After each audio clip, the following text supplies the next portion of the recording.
Pete, what do you think? It's really nice, I like it. It's quite good because it shows that the group's open to people with phobias and panic attacks as well as obsessive compulsive disorder. Yeah, I really like it. The Zion Anxiety Group has been successful because we all suffer from anxiety and therefore we all have a common interest.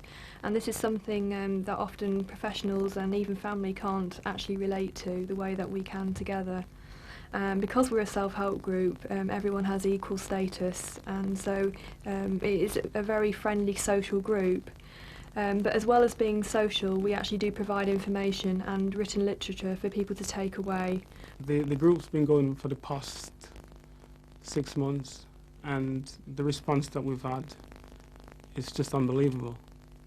People come from all over Manchester and different ethnic backgrounds, different ethnic minorities. We've had lots of different people coming from different backgrounds, and probably one of the plus points of the Zion Anxiety Group has been that we've attracted different people from different areas, different social classes, different minority groups as well, and this is obviously something unique. We have helped people, especially Afro-Caribbean people, who experience mental health difficulties. Helping mental health problems are given high priority at the Zion Health and Community Resource Centre. GPs can only spend 5 minutes with most people, whatever their illness. So we're really here to try and help people find their own solution to depression, if they choose to call it that. It's not necessarily a psychiatric diagnosis, but if they feel really unhappy, then we're there to meet and talk and find out what helps us in our own terms. Well, I'm a community occupational therapist and I'm employed by Central Manchester Healthcare Trust in the Continuing Support Service. And what we do is we provide home-based support to people with long-term mental health needs, with the idea of enabling them to live independently in their own homes, trying to prevent them having to go into hospital, but also to try and improve their quality of life. We are the NHS, so I suppose it's good practice in community care. I think it's flexibility. We've got a 7-day service. We aim to be client-centred, so we try to fit in with what the client's needs are. In a special I work with an agency called Creative Support. We actually provide intensive housing management and support to people with enduring mental health problems in their own tenancies out in the community. That work involves many varied things. I mean, for a start, we're often involved in things like helping people set up a tenancy, helping people claim various welfare benefits, sorting out debts if people have problems in that direction. So all kinds of practical things, really, in that respect.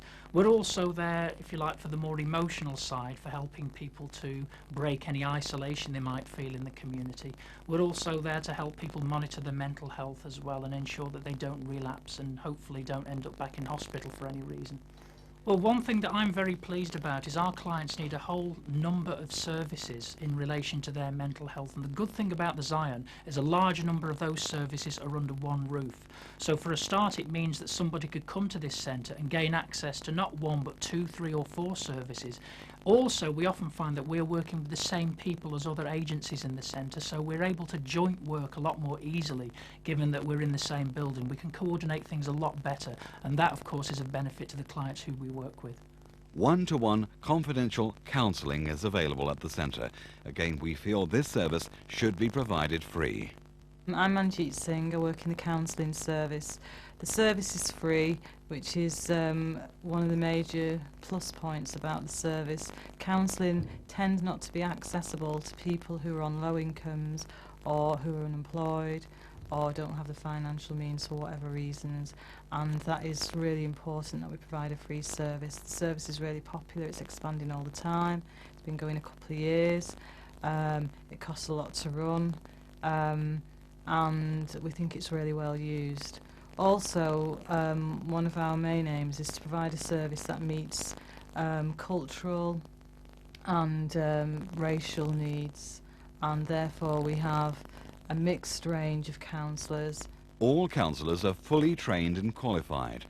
The centre provides the means to train new counsellors through offering a counselling introduction and one-year certificate course. The centre offers a wide range of different services for people with mental health needs, drug users, people affected by HIV and AIDS, and parents. Hello. Initials, please. It's NL. There's 15 in there. Can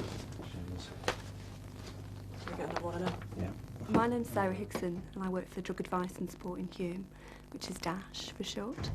And we've been here for about 6 years providing a range of services for local drug users and those concerned around drugs and HIV. We provide a needle exchange, advice and counselling, detached street work in Moss Side and Hume, and also work with local schools.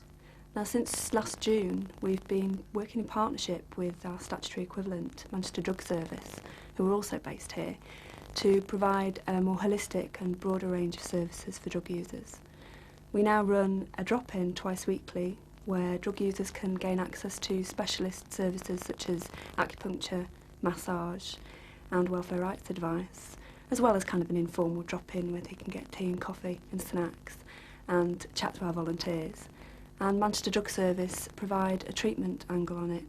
They run 2 specialist clinics to coincide with our drop-ins, and they're also available at other times to assess a client's needs with regard to treatment.